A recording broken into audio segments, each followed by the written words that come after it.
I wasn't ready for the silence that followed, not the kind that comes after a fight or a slammed door.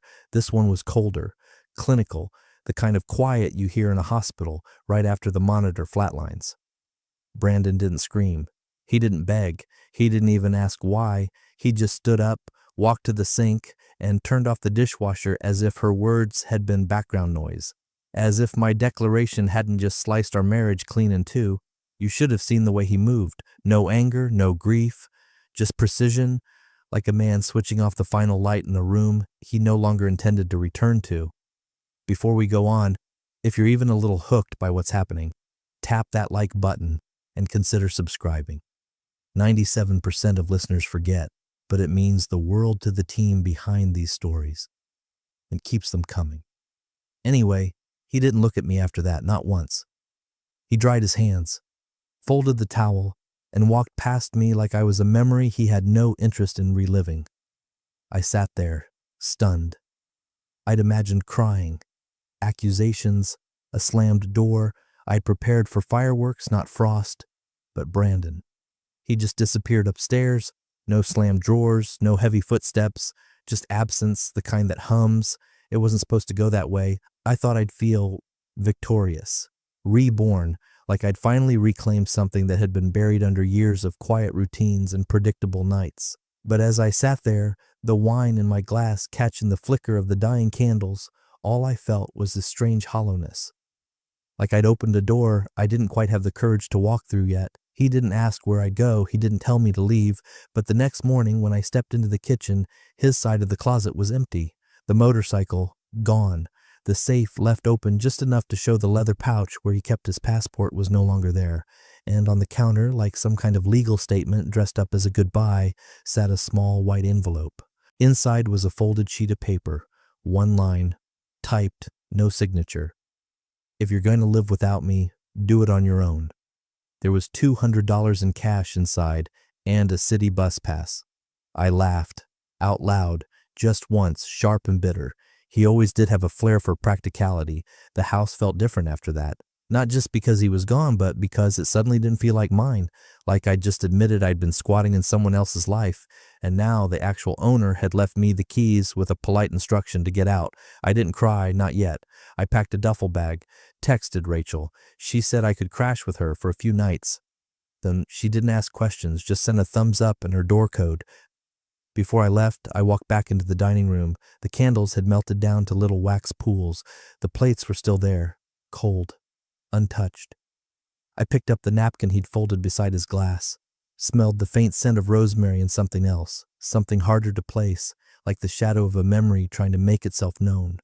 I left the napkin on the table, walked out, didn't look back, but something in my chest tightened when the door clicked shut, like a book being closed too soon, like a line had been drawn, and I wasn't sure yet which side I was standing on. I didn't expect him to move so fast. I thought he'd sulk, maybe mope around the house for a few days, hoping I'd call or come back with some epiphany about how much he meant to me.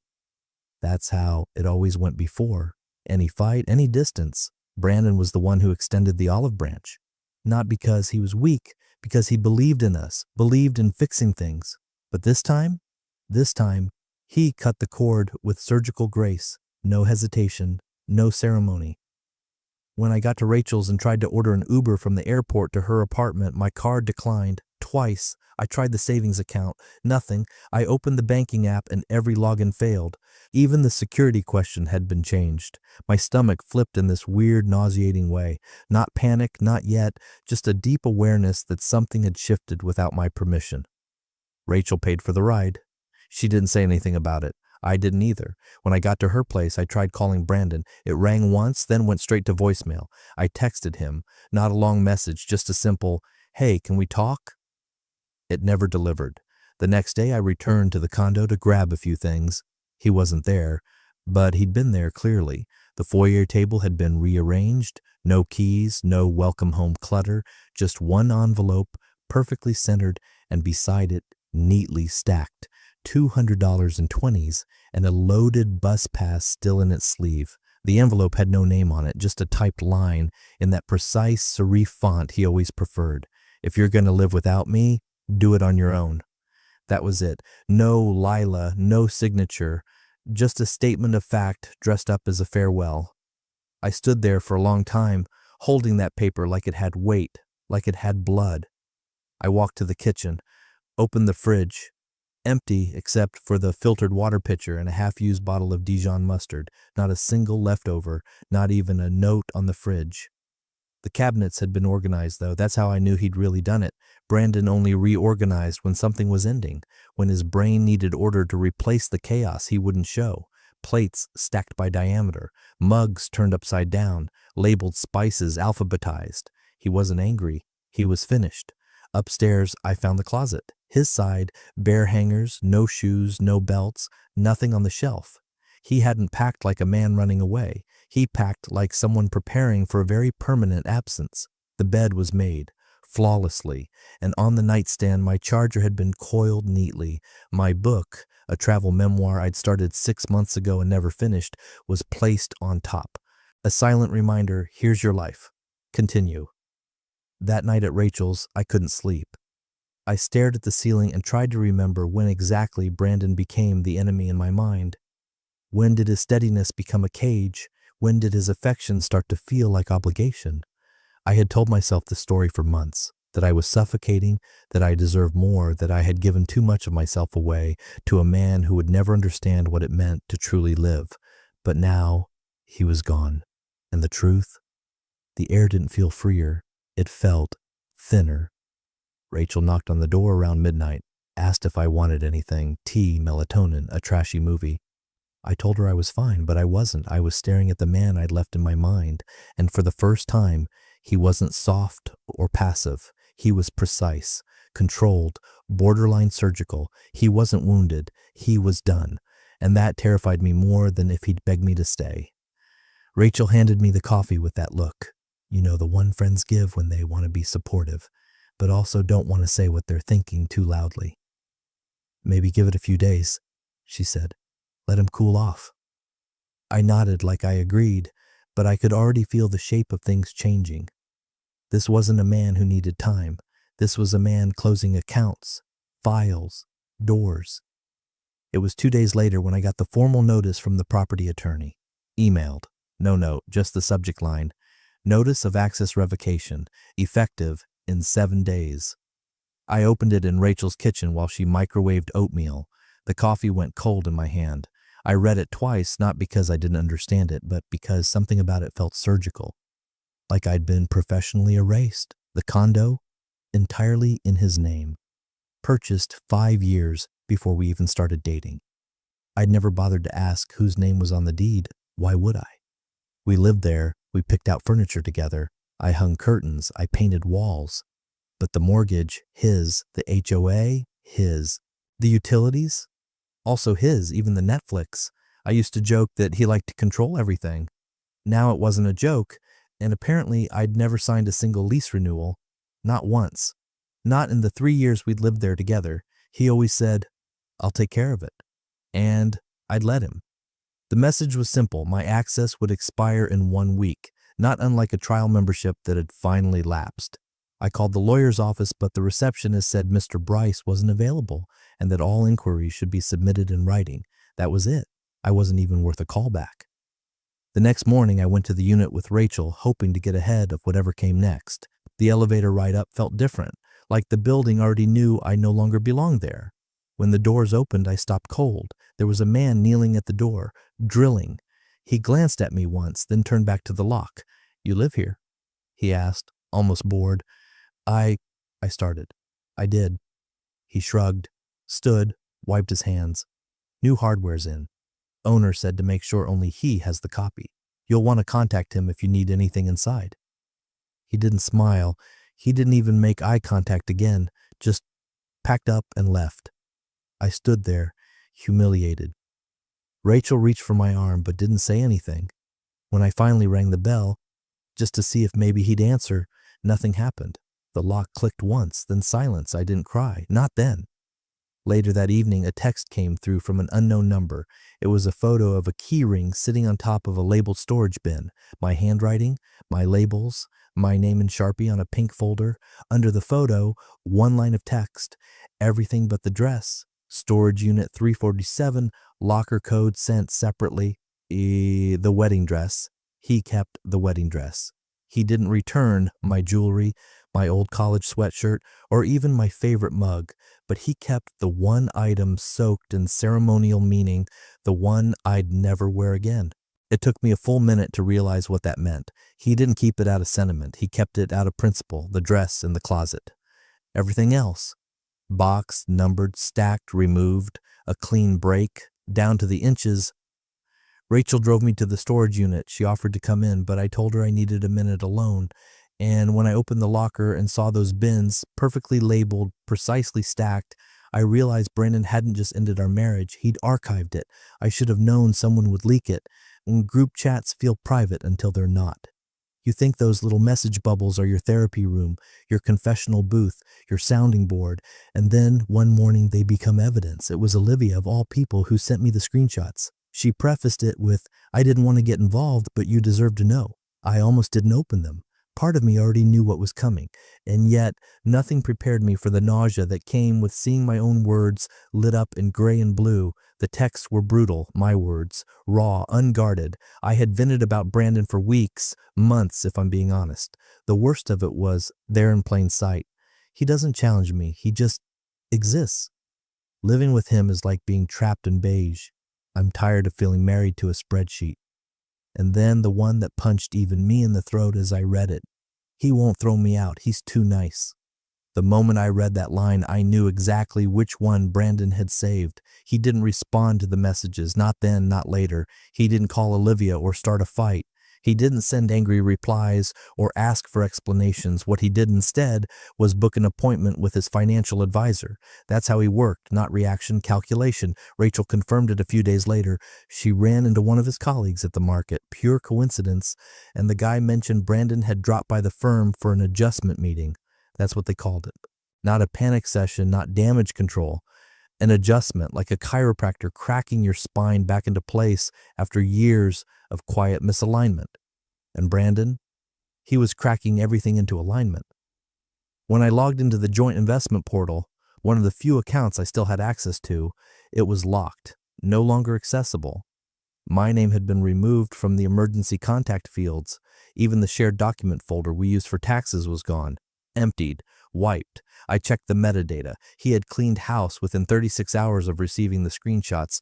It was the line. I knew it. He had never been a fool, but I think that line, "He won't throw me out," was the first time he saw how disposable I believed he was. And that broke something final in him. You don't come back from being someone's fallback plan, someone's safe option. Brandon had built a life with me, a measured, structured, stable life, and I treated it like a holding pattern, a prelude to something more exciting, something shinier. But the truth was, he had always been the plan.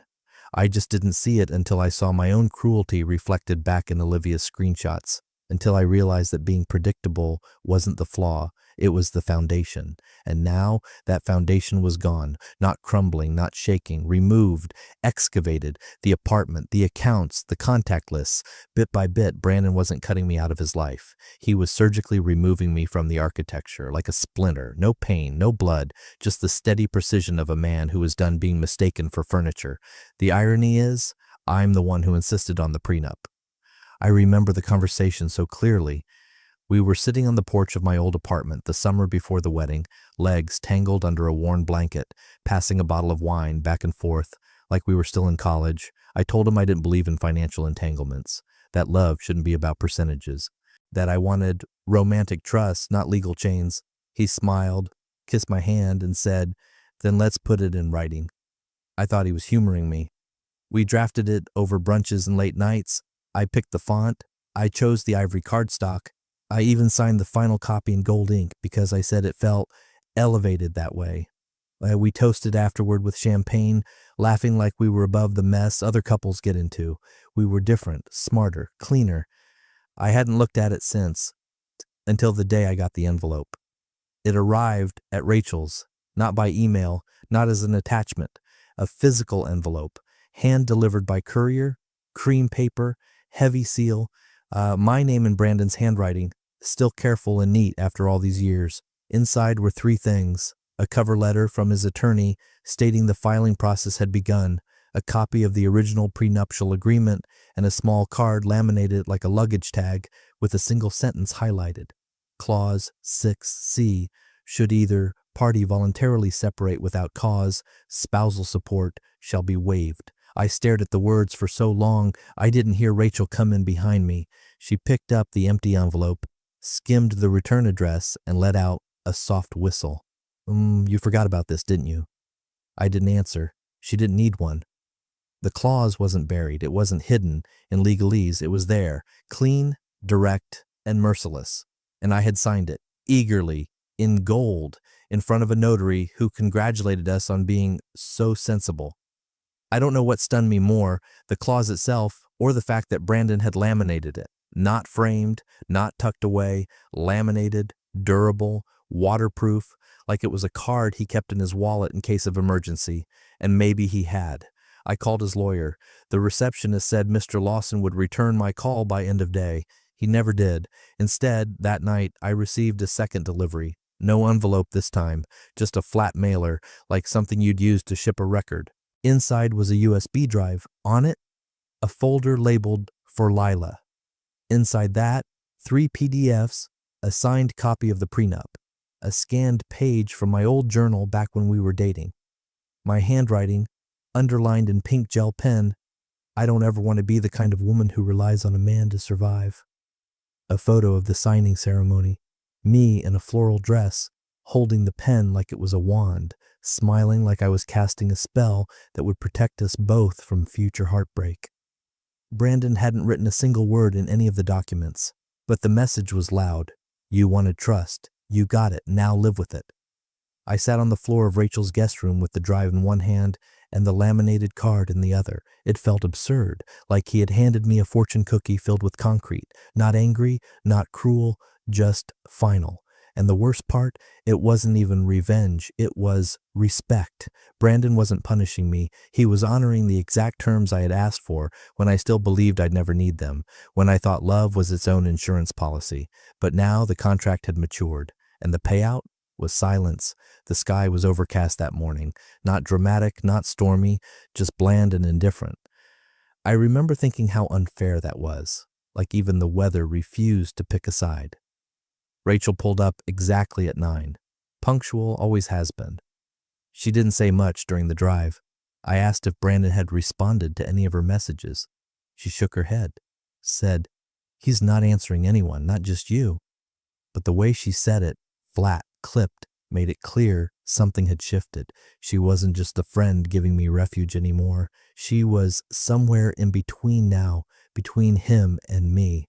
We parked across the street from the condo. I felt stupid walking toward the place I'd once called home like a visitor now, like someone retrieving forgotten mail from a neighbor's house. The windows were shut, the blinds drawn, no sign of life inside. But the door opened just before I knocked, as if he'd been watching, timing it. Brandon stood there in dark jeans, a plain black shirt, and that same unreadable calm he'd worn like armor since this whole thing began. No edge in his voice, no tension in his shoulders, just absence. He didn't greet me. He turned to Rachel first. "Here," he said, handing her a small folder with a signed property release tucked inside. On top of it sat a sealed envelope with the keys to the storage unit, everything cataloged, labeled, accounted for, the same way he used to organize our taxes. Rachel took it with both hands, didn't ask questions, didn't check to see what was inside. She nodded once, then he looked at me. "You wanted freedom," he said, like he was reciting something already settled in court. "This is what it looks like." I opened my mouth, closed it, tried again. "You're really doing this?" His head tilted slightly. A blink, nothing more. Then a single nod. Quiet. Certain. It was the silence afterward that hit harder than anything he could have said. The kind of silence you feel in your lungs. The kind that doesn't come from anger, but from decision. He had grieved already. He had processed. He had moved on. And I was still scrambling through emotional wreckage, hoping to find a lever, a button, something that would rewind it all. Rachel cleared her throat softly. I turned to her, expecting support, a glance, a half smile, something to remind me I wasn't completely alone in this spiral. But she didn't look at me. She looked at him. And in that moment, I realized she hadn't just stayed friends with both of us. She had recalibrated. I was no longer the one she was protecting. Brandon handed me a single padded envelope from behind the door. No label, just the weight of it in my palm. I didn't ask what was inside, I already knew. Receipts, proof, maybe a note if he was feeling generous. But judging by the look on his face, it would probably just be facts. I didn't say thank you. I didn't cry. I turned and walked toward Rachel's car with my throat locked shut and my pride bleeding somewhere deep under my skin. As I opened the passenger door, I glanced back, just once. Brandon had already shut the door. No curtain shifted, no face behind the glass. He was gone, not moved, gone. Rachel started the engine, we pulled away. Still no words, no music, just the gentle hum of the tires and the weight of a silence I was now completely alone in. And for the first time in weeks, I felt it settle. Not guilt, not grief, isolation, complete and total.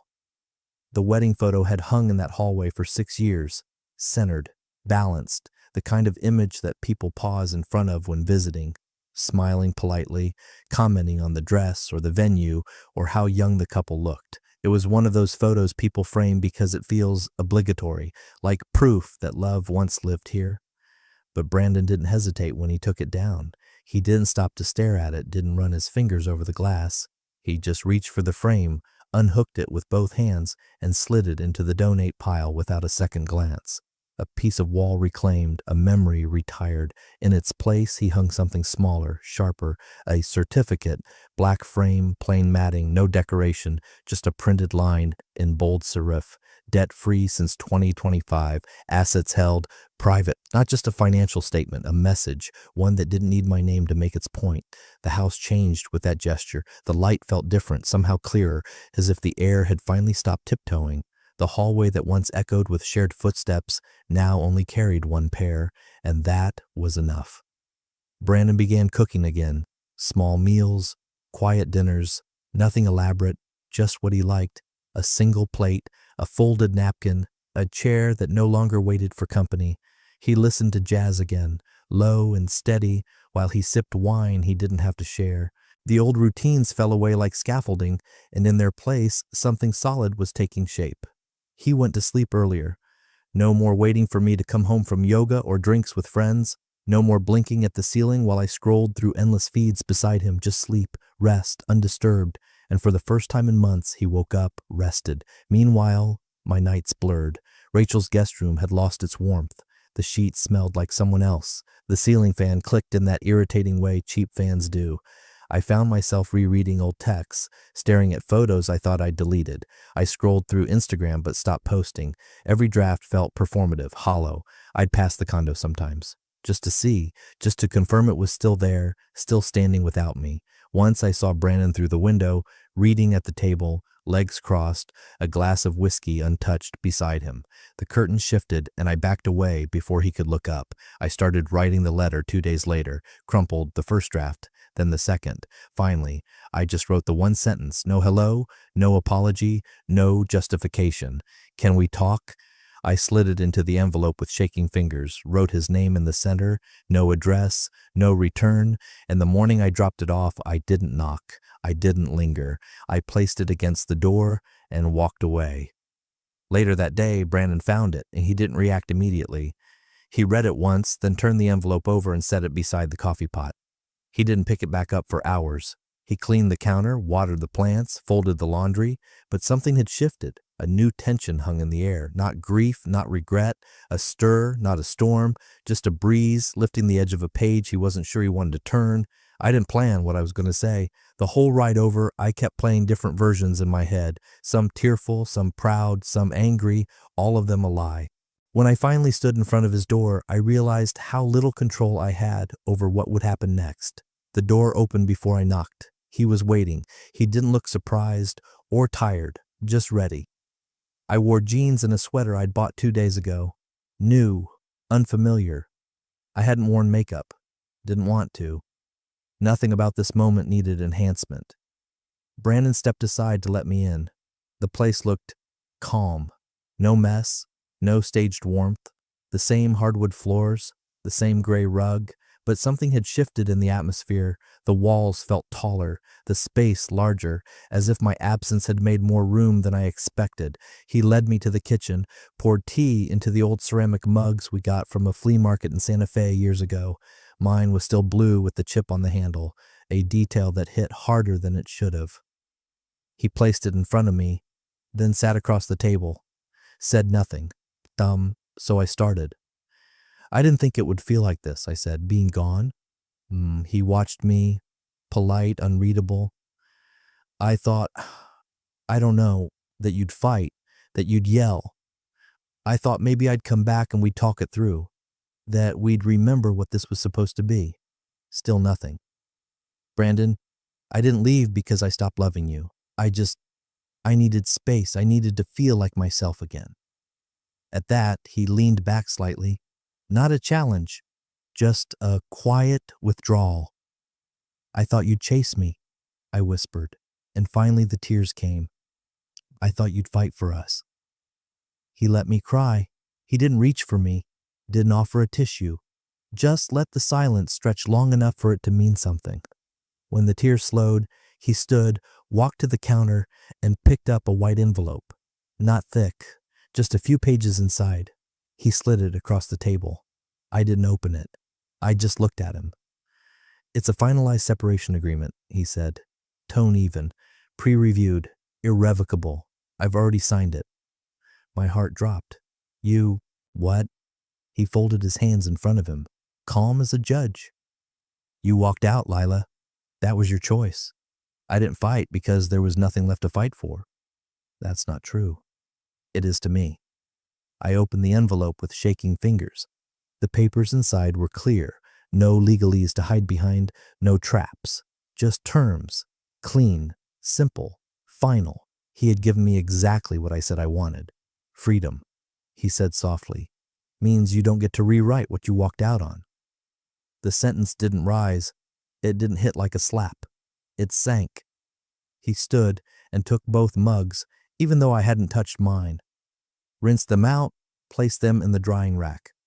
I watched him move with the same steadiness I used to find comforting, the same rhythm that once lulled me into thinking nothing would ever fall apart. He was whole. I was the storm that passed through. I left the envelope on the table, unsure if I should take it or not. I never wanted it to end like this, I said quietly. But you did want it to end. He wasn't bitter. That's what broke me. No anger, no dramatics, just truth, polished like stone. I stood, slowly, and walked to the door. My hand hovered over the knob. Will I see you again? I asked, not even sure what I meant. He didn't answer. I stepped out. The door closed behind me, and for the first time I realized what real closure felt like. Not the kind where you slam doors and scream down hallways, but the kind where someone says nothing, and it means everything. Brandon didn't replace the locks out of spite. He did it the way someone resets a password after a breach, not in anger, but to reestablish control, security, autonomy. The locksmith came and went in under 20 minutes. No conversation, no fanfare, just the clink of new keys and a receipt folded neatly on the counter. The old keys, hers, were already in the trash. Later that afternoon, he sat on the couch with his laptop and cleared out every shared playlist, the Sunday morning one they made together, the road trip mix, the one labeled Just Us that hadn't been updated in months. He didn't listen to them first, didn't reminisce, just selected, deleted, and closed the tab. It was like erasing messages from a number you don't intend to call again, not because there's hate, because there's nothing left to say. He ordered a new mailbox nameplate. It arrived 2 days later, just his name now, no hyphen, no initials side by side. The mailman raised an eyebrow when he installed it, but said nothing. People like to pretend they don't notice endings. Brandon appreciated the courtesy. Upstairs, he tackled the drawer in the kitchen, the one that had been theirs. Receipts, coupons, charger cords, scribbled notes she used to leave. Pick up oat milk. Dinner with Ava tonight. I love you even when you forget the trash. He kept one just for a moment before placing it gently into a shoebox, not to save it, to honor it. Then he wrote his own note on a blank slip of paper and slid it into the drawer alone. Sometimes peace is letting go, not holding on. He didn't sign it. He didn't need to. The handwriting was unmistakable. His, now, solely his. He spent that evening doing something he hadn't done in years. Nothing. No errands, no grocery runs, no obligations. He sat on the back porch with a book he actually liked, not one they were reading together for a couple's challenge or a self-improvement cycle. Just fiction, a detective story, simple, gritty, satisfying. The air shifted after sundown. A cool wind rolled in through the cracked kitchen window, brushing the edge of the curtains. It carried the smell of cut grass and something faintly sweet from the neighbor's jasmine. The kind of breeze you don't notice until it makes the silence feel intentional, like a punctuation mark. After a long sentence, there were no more text notifications lighting up his phone with questions or half steps back toward a door she'd already closed. No conversations he had to rehearse. No balance to maintain. For the first time in months, the house sounded like itself. No footsteps, no arguments held in tense silence, no compromises hanging in the corners, just him. He turned off the porch light, locked the door behind him, left the window open. That night, the silence didn't feel like something missing. It felt like something finally returned.